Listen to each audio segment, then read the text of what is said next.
Hi guys, how you doing? It's the EV Charge Guy here, and today I'm going to be looking at how quickly your car charges. So today we're going to have a look at a 7 kilowatt home charger. We're going to have a look at the different speeds that it goes at.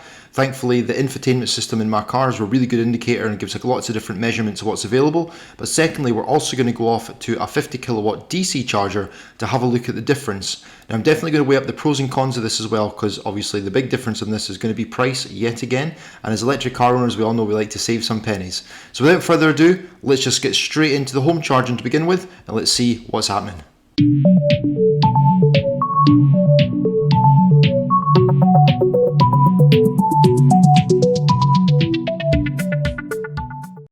So here we go, let's plug in my 7 kilowatt home charger and see how we do. Pluck. There's always something extremely satisfying about plugging your car into charge. I don't really know what it is, it's born in us. You'll love it when you start doing it. So we open the clip, we pop in the charger. So here we are inside my ID3, and I've got two screens in here. I've got this one behind the steering wheel, which shows my time left of 6 hours and 25 minutes. Now my car is charging on this home charger somewhere between 6.5 and 7 kilowatts. It'll steady out as the charge goes on to a level 7. But essentially, this is a 62 kilowatt hour battery. So if you think of 7 kilowatts, times it by 10, it takes you to 70, but I'm already starting at 24%. So to be honest, it's about right. About a 9 hour for a full charge would be something in and around that. Now this is obviously a long time for you to stand and wait if you're in an imminent rush to go somewhere. Having said that, this is most likely going to be happening at night time.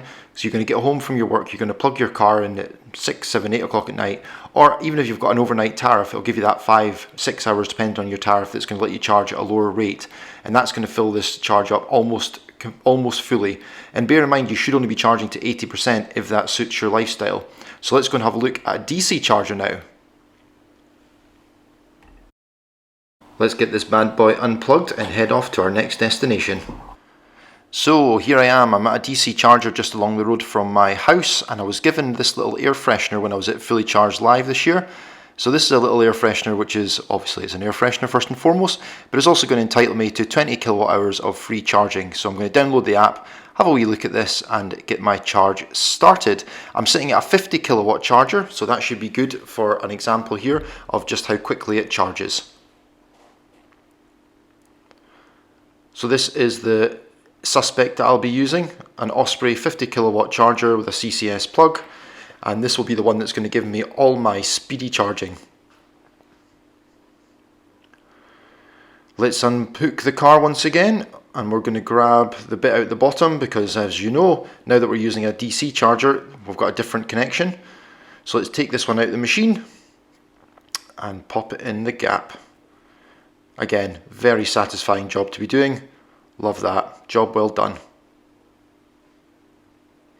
So here I am inside the car now, and as you can see, almost instantly, the difference in the time left of charging to get it to full is ridiculous. That's us down to just 1 hour for me to complete my charge.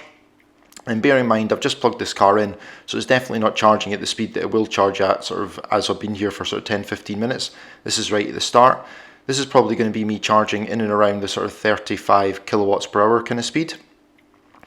It really does make a huge difference using a DC charger, but don't forget, you are paying an absolute premium for this. This will be 69 pence per kilowatt versus your home power, but as you can see there, you can't argue with that. Look at the speed.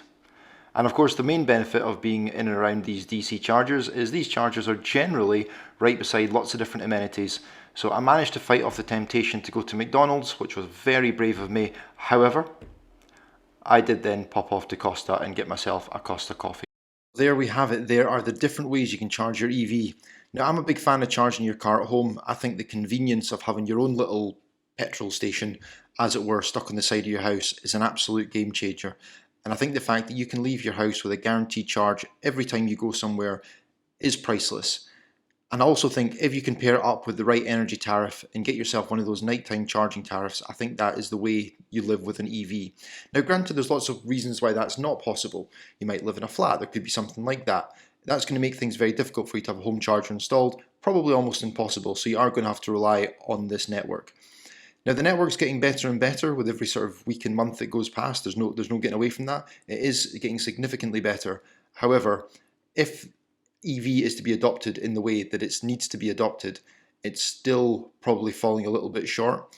So I would never, if possible, avoid bringing your car down to below 20% of charge. That's not always possible, but if it was, a general rule of thumb, that should give you enough power from move from charger to charger, just in case there was somebody on it, it wasn't working, whatever the reason may be.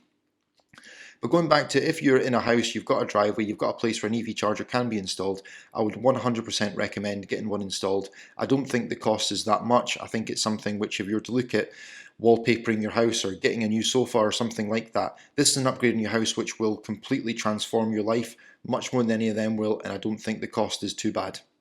There's lots of different chargers out there, and as I said previously, I'm going to start doing some videos on comparing different home chargers, see the pros and cons, see how they fit in with your lifestyle, see how they fit in with your solar panels or maybe your home charging installation fully.